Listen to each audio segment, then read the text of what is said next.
The way you allow your reader to feel is by giving them the experience of what you have experienced, of what you've gone through, in a way that they can take it in and that they can relate it to their own personal experiences. And then what we've tried to do in this book, you don't have to do it in every book or every piece of writing, but what we've tried to do in this book, which I think is kind of indicative transformational writing, is that we ask the authors then to tell their story, but then pull out what are the principles, what did you learn from the experience, and then how can the reader apply those principles to their own life. And so in transformational writing, at least, you want to give the reader a way of applying, not just hearing a great story, but learning something of value for their own life from that. But you don't even leave them with that. You say, and here are some things you can do that can change the experience you may have been having up until now, so that the reader can apply these things and transform. And that's the goal. Transformational writing is about helping readers to transform. You don't always have to do that by giving people steps and specific tips and so forth. Oftentimes, transformational writing can happen by being moved by a great story or a great piece of writing.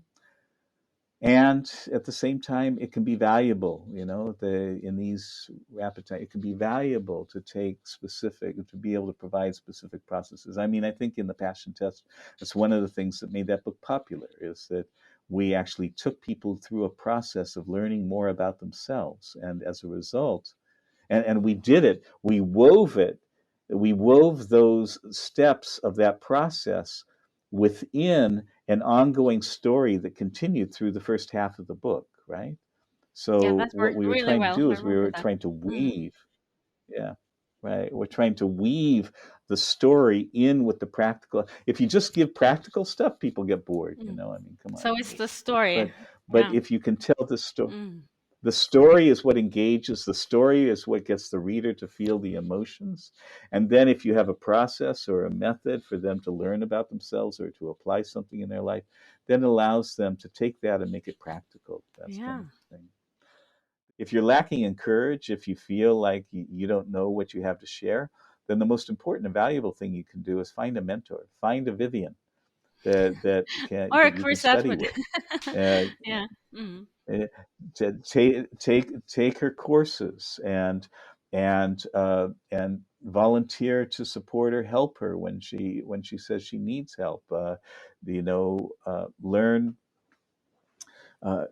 take the opportunity to study at the side of someone who's been doing what you would like to be doing, and you'll find that over time it rubs off on you. You learn and you begin to apply those things. And I mean, if you just look at Vivian's story, I've seen what many of her students have said about Vivian's courses, and it's really amazing, these people who come in not knowing how they would write or what they would write or if they could write, and then a few years later they've published like 20 or 30 magazine articles, and now they have a career as a freelance writer. I mean, so impressive, Vivian, I have to say. Well, thank you. I feel like I get all these great words, but yeah. Thank you so much. Well, they're well deserved, Yeah, but I look up to you as a mentor, and I think that the way that you teach and the way that you give your warmth and your love in everything that you do, it really, really inspires everyone, and I've learned so much from you, so I want to give it back to you. So thank you so much, Chris. Thank you for sharing your secrets, for all your love and warmth and your wisdom. And thank you for all your kind words. And I'm so excited to talk to you and so honored to have been working with you on this book. And looking forward to our next adventures.